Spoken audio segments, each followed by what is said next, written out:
দেশের জন্য কিছু করার আন্তরিকতা সবার মধ্যেই থাকা উচিত বলে মন্তব্য করেছেন বিএনপি চেয়ারম্যান তারেক রহমানের মেয়ে ব্যারিস্টার জাইমা রহমান। তিনি বলেন, প্রত্যেকের আদর্শ, অভিজ্ঞতা, দৃষ্টিভঙ্গি আলাদা।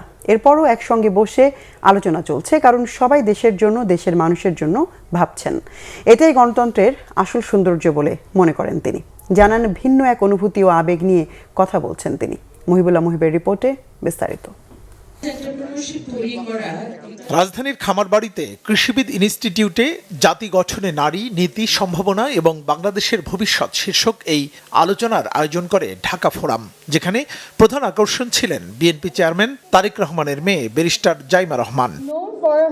প্রথমবারের মতো জনপরিসরে আলোচনায় যোগ দেয় স্বাভাবিক আগ্রহের কেন্দ্রেও ছিলেন তিনি। তার বক্তব্যেই ফুটে ওঠে প্রথমবারের মতো পলিসি লেভেলে বক্তব্য রাখার অন্যরকম বহিঃপ্রকাশ। বাংলাদেশের পলিসি লেভেলটায় আমার প্রথম বক্তব্য এটা। আমি এমন কেউ নয় যার কাছে সব প্রশ্নের উত্তর আছে বা সব সমস্যার সমাধান জানা আছে। তবু আমি বিশ্বাস করি, নিজের ছোট্ট জায়গা থেকেও সমাজের জন্য, দেশের জন্য কিছু করার আন্তরিকতা আমাদের সবার মধ্যে থাকা উচিত। আজ আমি এসেছি শুধু শুনতে, শিখতে এবং একসাথে কাজ করার মনোভাব নিয়ে এগিয়ে যেতে। কথা বলতে গিয়ে দাদি বেগম খালেদা জিয়ার লন্ডনে চিকিৎসাধীন অবস্থায় হাসপাতালে ঘটে যাওয়া ছোট্ট ঘটনা উঠে আসে জাইমা রহমানের বক্তব্যে। দাদু যখন আমাদের সাথে লন্ডনে ছিলেন গত বছর প্রথমের দিকে, উনি যখন এসেছিলেন তখন হাসপাতালে ছিলেন কিছু চিকিৎসার জন্য।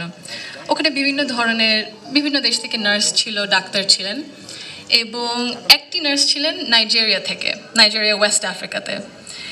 আম্মা আব্বা একদিন দাদুকে সকাল সকাল দেখতে গেছিল। তো নার্স তারপরে বললেছে যে, ও আমি তো আপনার মাকে চিনেছি। আম্মু আব্বু বললো, কিভাবে? আপনার মাই প্রথম ইলেক্টেড প্রাইম মিনিস্টার বাংলাদেশের না? আম্মু আব্বু তো অবাক, হ্যাঁ আপনি কিভাবে জানেন? তো নার্স তারপরে বললো যে, আপনাদের যে উনি যে এত কিছু করেছেন এই মেয়েদের শিক্ষার জন্য, specially primary education, food for education, cash for education, এগুলো আমাদের সরকার ওই 35-30 বছর আগে দেখে ইমপ্লিমেন্ট করেছিল।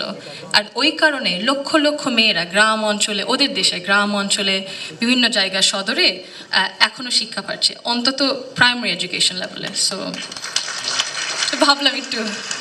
প্যানেল আলোচনায় দেশের বিশিষ্ট নারী উদ্যোক্তা ও অর্থনীতিবিদরা তুলে ধরেন নারী ক্ষমতায়নে বাধার প্রসঙ্গ আর নতুন বাংলাদেশ বিনির্মাণে নারীদের সম্পৃক্ত করার পাশাপাশি তাদের নিয়ে নানা পরিকল্পনার কথা তুলে ধরেন বিএনপির স্থায়ী কমিটির সদস্য আমির খসরু মাহমুদ চৌধুরী। মহিলাদের জন্য যে পলিসিগুলো করেছে আমি বলেছি, apart from removing the glass ceiling, এটা আমাদের করতে হবে, এটা আমাদের মানসিক ব্লক যেটা আছে, we have to do that. But targeted যে প্রোগ্রামগুলো করা হয়েছে মহিলাদের জন্য, প্র্যাকটিক্যালি সবগুলো পলিসিতে আপনি দেখুন মহিলাদের জোর বেশি।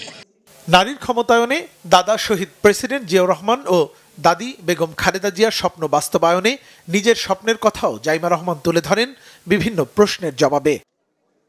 মুহিবুল্লাহ মুহিব, বাংলা ভিশন, ঢাকা।